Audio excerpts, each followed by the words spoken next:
Setiap ibu hamil tentu ingin sekali kandungannya bisa terus sehat dan berkembang normal hingga proses persalinan. Tidak ada satupun calon orang tua yang mau kehilangan anaknya saat masih berada di dalam kandungan alias keguguran. Ketika keguguran, setiap perempuan tentu memiliki reaksi yang berbeda-beda. Ada yang ingin segera hamil kembali serta tidak mau melakukan kesalahan serupa, tetapi ada juga yang takut untuk hamil lagi. Mungkin banyak dari mama yang bertanya-tanya mengenai seberapa cepat kemungkinan untuk hamil kembali setelah keguguran.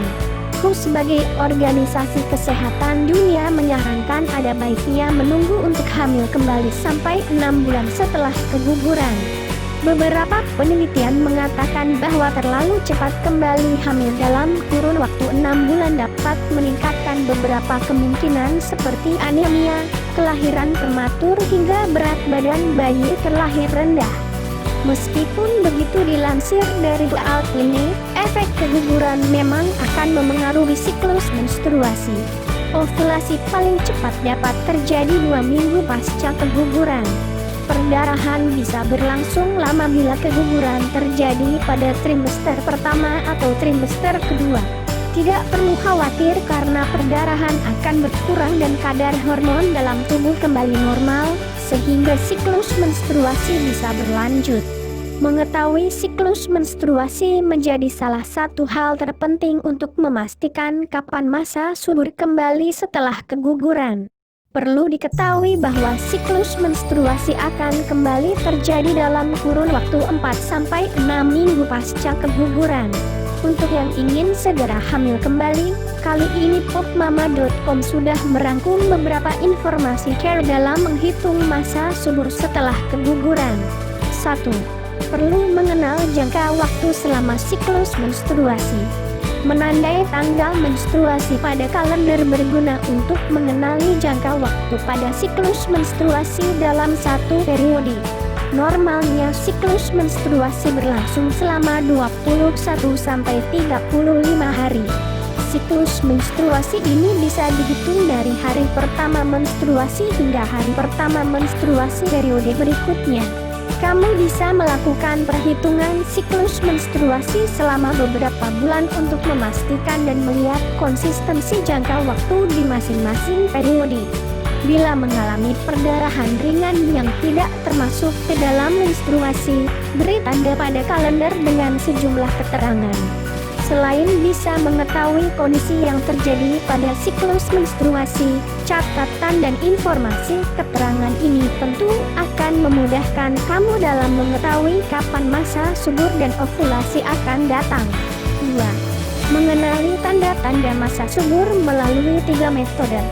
Selain melakukan perhitungan menggunakan kalender, kamu bisa mengenali tanda-tanda datangnya masa subur melalui beberapa cara lain yang bisa diamati sendiri dari berbagai tanda seperti menggunakan alat deteksi ovulasi.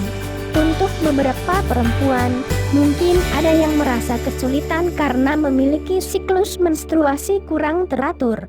Akibatnya sulit sekali dalam mendeteksi kapan tubuh akan melakukan ovulasi setiap bulannya. Dalam mengatasi permasalahan ini, kamu bisa menggunakan alat deteksi ovulasi. Alat yang dijual bebas di apotek ini dapat membantu dalam mendeteksi terjadinya ovulasi. Pemeriksaan dan mengenali tanda-tanda masa subur bisa dilakukan sendiri di rumah menggunakan alat deteksi ovulasi. Caranya cukup sederhana karena hanya melalui tes urin menggunakan metode suhu basal. Pengukuran suhu tubuh menggunakan metode suhu basal bisa dilakukan setiap pagi hari. Usahakan untuk melakukan metode ini sebelum beranjak dari tempat tidur.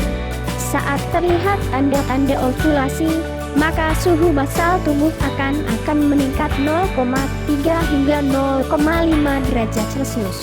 Menggunakan metode lendir serviks. Mama mungkin sudah mengetahui kalau lendir serviks merupakan cairan kental yang keluar dari rahim melalui vagina. Lendir pada serviks ini berguna untuk mengenali masa subur. Untuk mengetahuinya, cairan vagina yang diproduksi setelah menstruasi perlu diamati dengan baik.